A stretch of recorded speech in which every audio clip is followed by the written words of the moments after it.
మీరు ఎక్కడ పుట్టారు, ఎక్కడ పెరిగారు, అసలు ఎలా ఫిలిం ఇండస్ట్రీలోకి మీరు వెళ్ళడం జరిగింది చెప్తారా? నేను పుట్టి పెరిగిందంతా ఆంధ్రప్రదేశ్ గుడివాడ కృష్ణా జిల్లాలో. ఇంటర్మీడియట్ అప్పట్లో Telugu medium intermediate CSC group. Okay.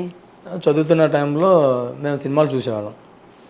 Black and white movies కానీ, కలర్స్ చిరంజీవి గారు కానీ, నాగార్జున గారు, బాలకృష్ణ గారు అది చూస్తున్న టైంలో ఏదో తెలియకుండా ఏదో ఫోటోగ్రఫీ చేయాలన్న తాపత్రమే.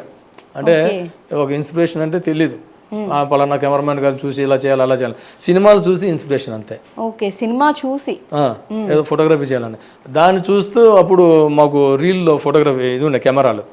అప్పుడు 500 700 కెమెరాలు ఉండే.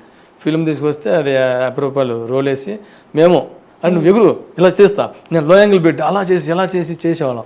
అది ఇంటర్మీడియట్ లో ఉన్నప్పుడు అలా చేస్తున్న టైంలో కొన్ని మాకు తెలియదు కదా, ఫోకస్ అవుట్ ఫోకస్ అనేది మాకు తెలియదు. ఇలా చేయాలి అని చెప్పి అనుకున్నాం, కానీ అది ఎగిరినప్పుడు క్లిక్ చేసినప్పుడు ఏంటంటే అవుట్ ఫోకస్ అవుతుండేది, కొన్ని బాగా వచ్చాయి. దీంతో బాగుండారని ఫ్రెండ్స్ అందరూ ఒకరికొకరు ఎంకరేజ్ కాంప్లిమెంట్ ఇచ్చేవాళ్ళు, బాగుంది మురళి బాగా చేసావు అని చెప్పి. దాంతో తెలియకుండా ఫోటోగ్రఫీ మీద ఇంట్రెస్ట్ కలిగింది.